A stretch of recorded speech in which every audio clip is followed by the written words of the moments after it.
नगरीचे वेचत वेचत विविध वृत्तरंग, या रंगांचे अंतरदर्शन पुणे अंतरंग, पुणे अंतरंग.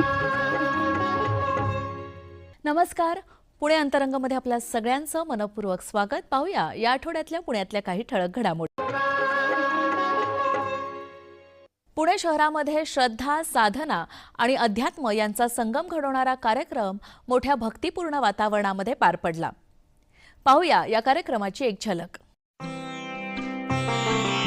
या कार्यक्रमांतर्गत 9,08,000 रुद्राक्ष प्राणप्रतिष्ठा आणि लघुरुद्र पंचमहाभूत महायज्ञ यांचं आयोजन करण्यात आलं होतं. हा कार्यक्रम आध्यात्मिक जागृती, सामाजिक शांती आणि भारतीय सनातन परंपरेचं संवर्धन या उद्देशाने आयोजित करण्यात आला होता.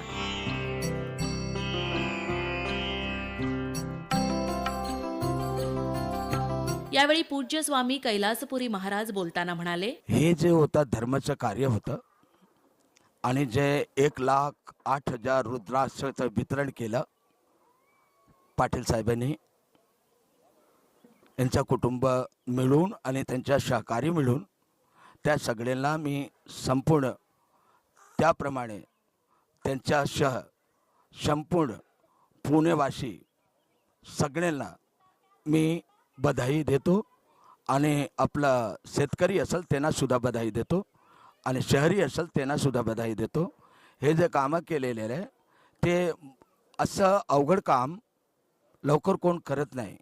मोफत वाटप केलेलं आहे. 1,08,000 रुद्राक्ष वाटप केलेलं आहे. 1,08,000 कुटुंबाचं लाभ जे झालेला आहे, हा कुटुंबाला, पाटील कुटुंबाला हे श्रेय जातो. शिवशंभू प्रतिष्ठानचे अध्यक्ष नितीन जांभळे पाटील यांनी आपलं मनोगत मांडलं.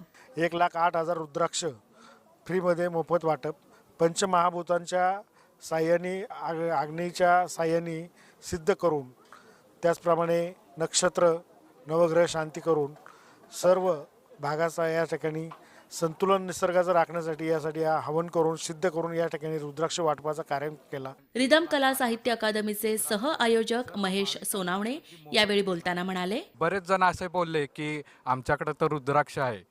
ह्या रुद्राक्षामध्ये काय आहे तर हे रुद्राक्ष आम्ही सकाळपासून अनेक मंत्रोपचार तसंच त्यामध्ये अनेक पूजा विधी करून पवित्र केलेले आहेत आणि हे ज्या ज्या भाविकांना मिळणार आहेत खरंच त्यांचं जीवन हे सुखी होणार आहे. या प्रसंगी साध्वी संगमेशानंद सरस्वती यांनी दूरदर्शनशी संवाद साधला. पंचमुखी रुद्राक्ष परमशिव का पंचमुख का प्रातिनिध्य करता है.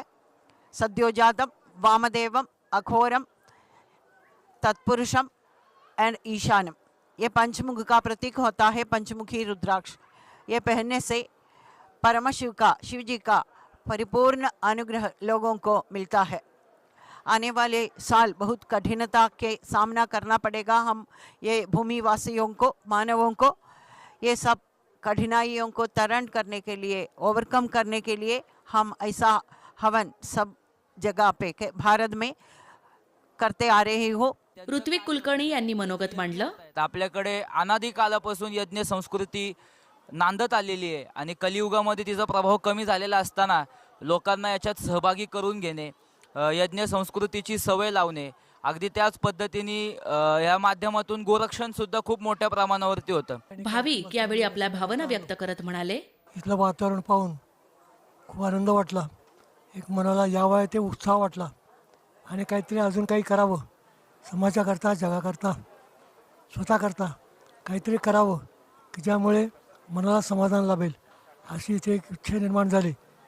आणि इथे हा कार्यक्रम आयोजित केल्याबद्दल नितीन जांभळे आणि त्यांच्या सौभाग्यवती यांना शुभेच्छा देतो. विविध संन्यासी, संत, साधक आणि भाविक मोठ्या संख्येने या कार्यक्रमाला उपस्थित होते. या महायज्ञाला पुणे आणि परिसरातल्या भाविकांचा उत्स्फूर्त आणि श्रद्धापूर्ण प्रतिसाद लाभला. यावेळी उपस्थितांचे सत्कार करण्यात आले.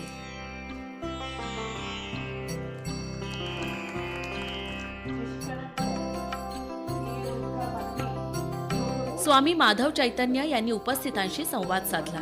यावेळी झालेल्या भक्तिगीतांवर आधारित सांस्कृतिक कार्यक्रमाला भाविकांनी उत्स्फूर्त प्रतिसाद दिला.